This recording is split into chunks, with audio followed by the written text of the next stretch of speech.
नमस्कार, मैं रुपेश कुमार उड़ान आईएएस के ई लर्निंग प्लेटफॉर्म में आप सभी का स्वागत करता हूं। सबले पहले आप जम्मो झनला गाड़ा गाड़ा बधाई और बहुत बहुत आप मन के धन्यवाद।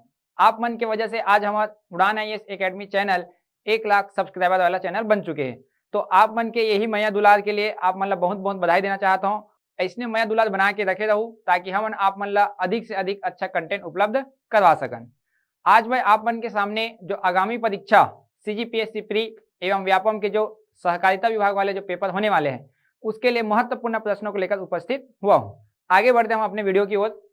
हमारा पहला प्रश्न है, निम्नलिखित दर्जों में से कौन सा दर्जा है जो हमको लेह की ओर लेके जाता है, अर्थात लेह के लिए रास्ता प्रोवाइड करवाता है। अगर बात करें दर्जों का तो यहाँ पे एक दर्जा है जोजिला। ये जोजिला दर्जा अभी वर्तमान की बात करें तो लेह वाले हिस्से पे है, ये लेह वाले हिस्से पे है। और जहां तक बात करें इसके रास्ते का, ये जो दर्रा है हमको जोड़ता है श्रीनगर से लेह तक का, श्रीनगर से लेह तक ये लेके जाता है। ठीक है। सिपकिला दर्रा की बात करें तो सिपकिला दर्रा हिमाचल प्रदेश में है, जहां से सतलज नदी का प्रवेश होता है, सतलज नदी का प्रवेश होता है। चुंबी घाटी ये मुख्य रूप से सिक्किम राज्य में है, चाइना बॉर्डर के साथ। बनिहाल दर्रा जो कि हमको जम्मू से श्रीनगर लेके जाता है, जम्मू से कहां तक, ये श्रीनगर तक। तो यहाँ पे अगर ऑप्शन देखा जाए क्वेश्चन के अनुसार लेह लेके जाने वाला कौन सा है आपका, जोजिला। तो सही आंसर क्या होगा आपका ए। ठीक है, नेक्स्ट क्वेश्चन देखते हैं। नेक्स्ट, निम्नलिखित में से कौन सा भारत में ज्वालामुखी द्वीप है। यहाँ क्वेश्चन का तात्पर्य यह है कि भारत का ऐसा कौन सा द्वीप समूह है जो ज्वालामुखी द्वीप है, अर्थात अभी वर्तमान में यह सक्रिय रूप से ज्वालामुखी का उद्गार होता है। तो हम देखें भारत का ये जो बंगाल की खाड़ी है, यहाँ पे एक हमारा द्वीप समूह है, इसका नाम है अंडमान निकोबार, और इसी में एक छोटा सा द्वीप है जिसका नाम है बैरन द्वीप। और बैरन द्वीप दो है भारत का एक सक्रिय द्वीप है। सक्रिय द्वीप कहने का तात्पर्य है जब हम ज्वालामुखी उद्गार जहां से होता है उसको सक्रिय बोला जाता है। ये जितने अंडमान निकोबार में जो भी द्वीप है वो मुख्य रूप से ज्वालामुखी द्वीप ही है, लेकिन यहाँ क्वेश्चन पूछने का तात्पर्य है कि कौन सा द्वीप है जहां से ज्वालामुखी उद्गार होता है। तो यहाँ पे डी आंसर क्या हो जाएगा आपका, ये सही हो जाएगा। क्वेश्चन के समझना वहां पे, ठीक है ना। नेक्स्ट क्वेश्चन देखते हैं। निम्नलिखित में से तटों में से कौन सा कृष्णा डेल्टा एवं केप कोमोडियन के मध्य स्थित है। यहाँ पे तट का नाम दिया गया है और पूछा गया है कृष्णा नदी। तो हम अगर देखें कृष्णा नदी का, तो कृष्णा नदी का उद्गम होता है मुख्य रूप से महाराष्ट्र वाले हिस्से से, महाबलेश्वर की पहाड़ी से, और ये जाता है आपका आंध्र प्रदेश वाले हिस्से पे। वही बात करें केप कोमोडियन का तो कन्याकुमारी, कन्याकुमारी ये आंध्र प्रदेश के विजयवाड़ा में क्या बनाती है, डेल्टा बनाती है कृष्णा नदी। यहां से ये जो स्थल है, ये जो तट है, इसको बोला जाता है कोरोमंडल तट, कोरोमंडल तट बोला जाता है। तो कहां कहां विस्तार हुआ, तमिलनाडु और ये आंध्र प्रदेश। क्योंकि कृष्णा नदी का मुहाना की बात करें तो ये आंध्र प्रदेश का विजयवाड़ा, विजयवाड़ा में क्या बनाता है, मुहाना बनाता है, और ये कन्याकुमारी। तो ये हिस्सा कोरोमंडल तट कहलाता है आपका। तो आंसर क्या हो जाएगा आपका, ए आंसर आपका ये सही होगा। ठीक है। नेक्स्ट क्वेश्चन देखिए, अगर निम्नलिखित में से कौन सी नदी या नदियां भारत की पश्चिम की तरफ बहने वाली नदियां है। यहाँ पे 4 नदी दी गई है और इन चारों नदी में कौन सी नदी है जो पश्चिम की प्रवाहित होती है, पश्चिम की ओर। जैसे कि हम देखें ये हमारा प्रायद्वीपीय भारत है, इस प्रायद्वीपीय भारत का जो ढाल है वो पूर्व दिशा में है, पूर्व दिशा में है। हम देखते हैं कि पूर्व की ओर इसका ढलान है, जिसकी वजह से जो भी नदी इसका अनुसरण करती है उसको बोलते हैं अनुवर्ती नदियां, अनुवर्ती नदियां। अब एकमात्र नदी है नर्मदा नदी, जो ऑप्शन में दिया है, वो कहाँ जाती है, पश्चिम की ओर जाती है। बाकी अगर देखिए महानदी, गोदावरी, कृष्णा, कावेरी सब कहाँ जा रही है, पूर्व की ओर आ रही है। तो इसमें अगर ऑप्शन देखा जाए तो महानदी, कृष्णा, कावेरी, बचा कौन सा आपका, नर्मदा। तो ऑप्शन के अनुसार सी, केवल 3, मतलब केवल नर्मदा नदी है ऑप्शन के अनुसार जो पश्चिम दिशा में क्या हो रही है, ये प्रवाहित हो रही है। क्लियर हुआ ये, ठीक। नेक्स्ट क्वेश्चन देखते हैं। गंगा नदी की निम्न सहायक नदियों पर विचार कीजिए। गंडक, कोसी, घाघरा और गोमती, 4 नदियां दी गई है गंगा की सहायक नदी पे। फिर बोला गया है उपर्युक्त नदियों का पूर्व से पश्चिम की ओर का सही अनुक्रम निम्नलिखित में से कौन सा है। अगर बात करें गंगा नदी की सहायक नदी का, ये है गंगा नदी। गंगा नदी हरिद्वार जो है आपका देवप्रयाग, अलकनंदा के साथ मिलती है कौन सी नदी? भागीरथी नदी। अलकनंदा और भागीरथी नदी जब संगम करती है तो इस नदी का नाम पड़ जाता है गंगा नदी। हरिद्वार से जब मैदानी भाग में बहता है तब ये कहलाई गंगा नदी। अब इस गंगा नदी की सहायक नदी की बात करें तो ये हिस्सा है आपका बाईं ओर से, एक है रामगंगा, एक नदी है रामगंगा, दूसरा है गोमती, रामगंगा गोमती, एक है घाघरा, घाघरा गंडक, गंडक, और एक है आपका कोसी नदी, बिहार का जिसको शोक बोला जाता है। ये 5 नदी है, रामगंगा, गोमती, घाघरा, गंडक और ये कोसी। यहाँ पे दिशा की बात करें अगर तो वहां से तो पश्चिम से पूर्व की ओर है और इधर से लेंगे तो पूरब से पश्चिम। तो सबसे पहला कौन सा आ जाएगा? कोसी नदी पहला, दूसरे नंबर पे गंडक नदी, तीसरे नंबर पे घाघरा नदी और चौथे नंबर पे गोमती नदी। ये पूरब से पश्चिम ये होगा। अगर ऑप्शन देखा जाए यहाँ पे, यहाँ क्या बोला है? पूरब से पश्चिम। तो यहाँ पे देखो पहला कौन सा आएगा? कोसी, दूसरे पे गंडक, तो 2 और 1, देखो ये 2 और 1, और तीसरे पे घाघरा, चौथे पे गोमती। तो यहाँ आप देख सकते हो किस प्रकार से है ये क्रम में, पूरब से पश्चिम को। तो यहाँ पे जो आंसर सही होगा आपका कौन सा हो जाएगा? 2, 1, 3, 4 आपका ये आंसर सही होगा। ठीक है, ध्यान रखिएगा ये, अगर दिशा में पूछता है तब। नेक्स्ट क्वेश्चन देखते हैं, निम्नलिखित में से कौन सा एक नदी 1960 की सिंधु जल संधि के अधीन शामिल नहीं होता है? भारत की बात करें, भारत की जो पंच महानदी है वो भारत के मुख्य भूमि से होकर जाती है पाकिस्तान पे। तो इसके पानी या जल को लेकर विवाद जो हुआ था उसको संधि के तहत समझौता किया गया था 1960 में। 1960 के समझौता डिसाइड किया गया था सिंधु नदी, झेलम नदी और एक है चिनाब नदी। इन तीनों नदी का पानी जो है 80% यूज कौन करेगा? पाकिस्तान करेगा, और 20% पानी कौन यूज करेगा? भारत यूज करेगा। ये डिसाइडेड हुआ था। इसके बाद जो 3 नदी है इसके जस्ट नीचे, रावी, व्यास और एक है आपका सतलज। इन तीनों नदी का पानी का 80% प्रयोग कौन करेगा? भारत करेगा, और 20% प्रयोग कौन करेगा? पाकिस्तान करेगा। तो ये जो 6 नदी है वो सिंधु नदी समझौता के तहत शामिल किया गया था। यहाँ पे ऑप्शन देखा जाए, रावी नदी शामिल है, चिनाब नदी शामिल है, व्यास नदी शामिल है, तीस्ता नदी शामिल नहीं है। ये तो नॉर्थ ईस्ट वाली नदी है। तो सी आंसर क्या हो जाएगा आपका? ये सही हो जाएगा। क्वेश्चन के अनुसार गलत पूछा गया, वहां पे कौन सा शामिल नहीं है पूछा गया, तो सी आंसर क्या होगा आपका? ये सही होगा। नेक्स्ट क्वेश्चन देखें, सूची 1 को सूची 2 के साथ सुमेलित कीजिए और सूचियों के नीचे दिए गए कूट का प्रयोग करके सही उत्तर का चयन करना है। देखते हैं सूची 1 क्या दिया गया है। सूची 1 दिया गया है नगर और सूची 2 दिया गया है नदी, अर्थात कौन सा नगर किस नदी के किनारे पर स्थित है। बात करें अगर लखनऊ शहर का, तो लखनऊ शहर यूपी की एक नदी है गोमती नदी, इसके किनारे पर स्थित है। जबलपुर मध्य प्रदेश, ये मुख्य रूप से नर्मदा नदी के किनारे पर है। सूरत जो शहर है गुजरात में, ये ताप्ती नदी के किनारे पर है। और पटना जो है गंगा नदी के किनारे पर है।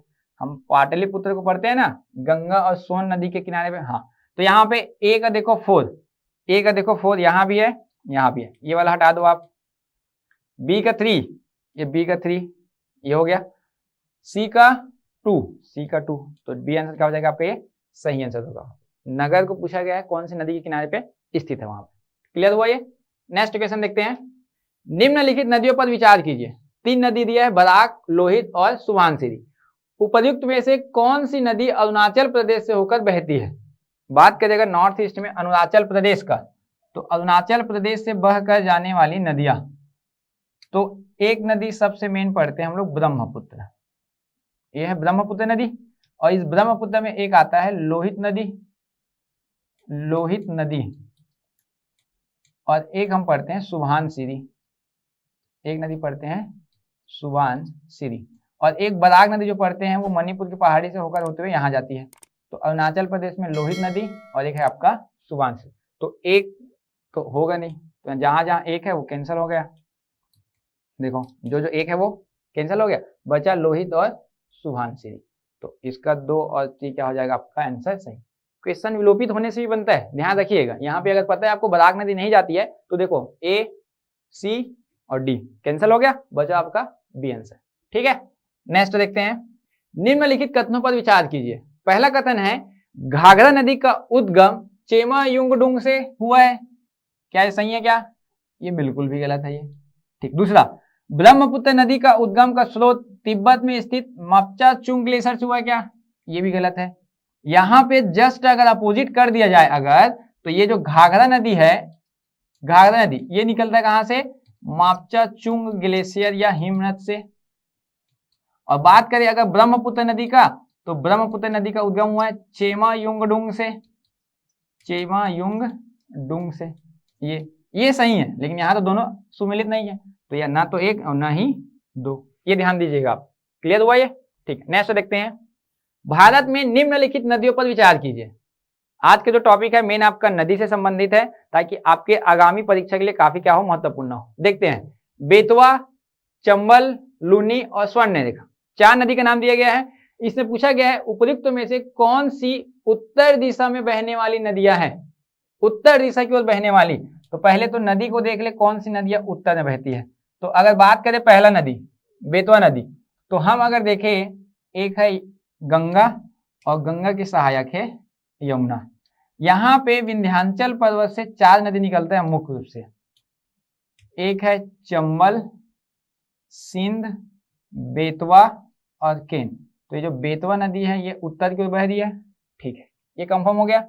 लूनी नदी, तो लूनी नदी को हम देखते हैं कहाँ पे? गुजरात वाले हिस्से पे, तो ये दक्षिण की ओर आ रही है, तो ये नहीं हो सकता। चंबल की बात करें तो हमने बताया भी, चंबल, सिंध, बेतवा, तो चंबल भी बह रही है उत्तर दिशा पे, ये भी सही है। स्वर्णरेखा, आप इसको उड़ीसा में पढ़ते होंगे स्वर्णरेखा वाले नदी को, तो ये क्या है? गलत हो गया। तो 1 और 3 यहाँ पे क्या है? उत्तर दिशा में बहने वाली नदी है। तो यहाँ पे अगर देखा जाए तो ए आंसर क्या होगा आपका? ये सही होगा। ठीक है, नेक्स्ट, राजस्थान की निम्नलिखित नदियों में से कौन सा उत्तर से दक्षिण का सही अनुक्रम है? राजस्थान मेन अगर देखा जाए तो सभी नदी गुजरात में जाएगी वहां पे। ठीक है, देखते हैं राजस्थान वाले हिस्से से। सभी नदी राजस्थान से नहीं निकलती है, लेकिन इस हिस्से से होकर जाएगी। जैसे कि एक नदी आप पढ़ते हो लूनी नदी, एक नदी पढ़ते हो बनास नदी, एक साबरमती और एक आपका माही। पहला है लूनी, बनास, साबरमती और एक पढ़ते माही, जो कि मध्य प्रदेश से होकर गुजरती है। और माही नदी क्या करती है? कर्क रेखा को 2 बार काटती है भारत में। तो उत्तर से दक्षिण देखे तो देखो यहाँ पे लूनी, लूनी यहाँ भी है, बनास, साबरमती और एक माही। तो ये आंसर क्या हो जाएगा आपका? ये सही आंसर होगा आपके लिए अकॉर्डिंग टू क्वेश्चंस। ध्यान रखिएगा वहां पे, ठीक है ना, उत्तर से दक्षिण को क्रम पूछा गया था। क्लियर हुआ ये? नेक्स्ट, भारत में बंदरगाहों के संदर्भ में निम्नलिखित कथनों पर विचार करना है। देखते हैं बंदरगाह के संबंध में। चेन्नई बंदरगाह एक कृत्रिम बंदरगाह है, ये सही है, क्योंकि हम अगर देखें सबसे प्राचीनतम बंदरगाह अगर प्राकृतिक रूप से बोला जाता है तो आप मुंबई को लेते हैं। मुंबई कैसा है? प्राचीनतम प्राकृतिक बंदरगाह है, प्राचीनतम प्राकृतिक रूप से बंदरगाह है ये वाला। लेकिन यहाँ के ट्रैफिक को कम करने के लिए यहाँ पे एक नया बनाया गया चेन्नई पे, और चेन्नई पे जो बना है वो कैसा है? सबसे प्राचीनतम कृत्रिम बंदरगाह है, मानव निर्मित। एक कृत्रिम है प्राचीन में और ये प्राकृत में, तो ये तो सही है आपका। भारत के अधिकांश प्रमुख बंदरगाह पूर्वी तट पर स्थित है, ये एक थोड़ा गलत हो गया, क्योंकि हम देखते हैं भारत का लगभग जो बंदरगाह है वो कहाँ पे है? पश्चिमी तट पे है। अगर देखा जाए इंटरनेशनल पोर्ट की बात करें, अंतरराष्ट्रीय बंदरगाह का, तो 13 है टोटल, 6 ये वाले हिस्से पे है और 6 यहाँ पे है और एक अंडमान निकोबार पे है। लेकिन मुख्यतः अधिकांश कहाँ पे है? तो पश्चिमी तट पे स्थित है। तो दूसरा आंसर क्या हो गया? गलत हो गया। तो इसके अनुसार आंसर क्या हो जाएगा आपका? ए आंसर आपका सही सिद्ध होता है यहाँ पे। ठीक, नेक्स्ट क्वेश्चन देखते हैं। 2011 की जनगणना के अनुसार निम्नलिखित में से राज्यों में किस राज्य का जनसंख्या घनत्व सबसे न्यूनतम है? यहाँ जनसंख्या जो 2011 में हुआ था जनगणना, उसके अनुसार पूछा गया है। अगर बात करें जनगणना 2011 का, जो डेंसिटी होता है घनत्व, ये निकाला जाता है प्रति वर्ग किलोमीटर क्षेत्र में या प्रति 1000 वर्ग मीटर पे रहने वाले लोगों की संख्या होती है। तो भारत का अगर देखें तो 382 व्यक्ति प्रति वर्ग किलोमीटर है, 382 व्यक्ति प्रति वर्ग किलोमीटर। अगर बात करें सबसे अधिक का तो आप देते हैं बिहार को, और सबसे न्यूनतम की बात करें तो मुख्य रूप से अरुणाचल प्रदेश। अरुणाचल प्रदेश में 17 लोग बस रहते हैं और यहाँ 1106 लोग के आसपास होते हैं बिहार पे। तो सबसे न्यूनतम कौन से राज्य के, तो अरुणाचल प्रदेश के 17 लोग। लेकिन यहाँ ऑप्शन दिया है सिक्किम, नागालैंड, मणिपुर और मिजोरम, क्योंकि अरुणाचल प्रदेश के बाद न्यूनतम की बात करें तो मिजोरम लगभग 52 व्यक्ति रहते हैं वहां पे, केवल 52 व्यक्ति वहां पे निवास करते हैं, अर्थात घनत्व की बात। तो इसके अनुसार आंसर आपका डी होगा। अगर अरुणाचल प्रदेश ऑप्शन में होता तो वो क्या होता, आपका ये सही होता वहां पे। ध्यान रखिएगा, क्वेश्चन के अनुसार है वो, है ना। ठीक, नेक्स्ट क्वेश्चन देखते हैं। मुल्ला पेरियार बांध का विवादित मामला किन दो राज्यों के बीच है, मतलब मुल्ला पेरियार जो बांध है किन दो राज्यों के मध्य विवादित। तो देखा जाए तो दक्षिण में तमिलनाडु और केरल, इन दोनों के मध्य क्या था, ये पेरियार जो बांध है, पेरियार जो नदी है एक आप पढ़े होंगे, केरल राज्य पे, और जो बांध बनाया गया है उसी बांध को लेकर क्या किया गया, ये विवादित किया गया। तो तमिलनाडु और केरल पे क्या है, ये विवादित हो जाता है। डी आंसर सही होगा इसका। नेक्स्ट, अंडमान निकोबार द्वीप समूह को मिलाकर भारत की कुल तटीय रेखा या भारत की कुल तटीय सीमा की बात करें कितना है, ये पूछा गया है। तो भारत का जो तटीय सीमा है मुख्यतः 9 राज्यों के साथ बनता है। एक है गुजरात, महाराष्ट्र, गोवा, कर्नाटक, केरल, 5 यहीं पे है। एक तमिलनाडु, आंध्र प्रदेश, उड़ीसा, पश्चिम बंगाल, 4 यहाँ पे है। इसके साथ साथ एक द्वीप समूह लक्षद्वीप और एक आपका अंडमान निकोबार। तो कुल तटीय सीमा की बात करें, अगर कुल तटीय सीमा, तो हमारा तटीय सीमा है 7516 दशमलव कुछ है यहाँ पे, ऑप्शन के अनुसार 7517 किलोमीटर। तो यहाँ पे आंसर क्या हो जाएगा आपका 7517 किलोमीटर। कुल तटीय सीमा की बात किया गया वहां पे। ठीक है, लास्ट क्वेश्चन देखते हैं हम मुख्य रूप से। तलचर तापीय ऊर्जा प्लांट किस राज्य में स्थित है। तलचर की बात करें तो तलचर जो है मुख्य रूप से ये है एक कोयला क्षेत्र, कोयला क्षेत्र पढ़ते हैं हम तलचर को, और जहां पे कोयला का उत्पादन अधिक होगा वहीं पे ताप विद्युत ऊर्जा लगाना आसान होगा। तो अगर देखा जाए ये क्षेत्र कहाँ पे है, तो ये कहाँ पे है, उड़ीसा राज्य पे है, उड़ीसा पे। तो यहाँ पे ऑप्शन अगर देखा जाए तो बी आंसर क्या होगा आपका, ये सही आंसर होगा। तो ये जो क्वेश्चन से आपके आगामी परीक्षा, चाहे प्री हो चाहे व्यापम के कोई भी एग्जाम आने वाले हो, जैसे कि सहकारिता विभाग वाले आने वाले हैं, तो उस एग्जाम के लिए बहुत ही महत्वपूर्ण होंगे। आप इसी प्रकार हमारे वीडियो में बने रहिएगा। तब तक के लिए धन्यवाद।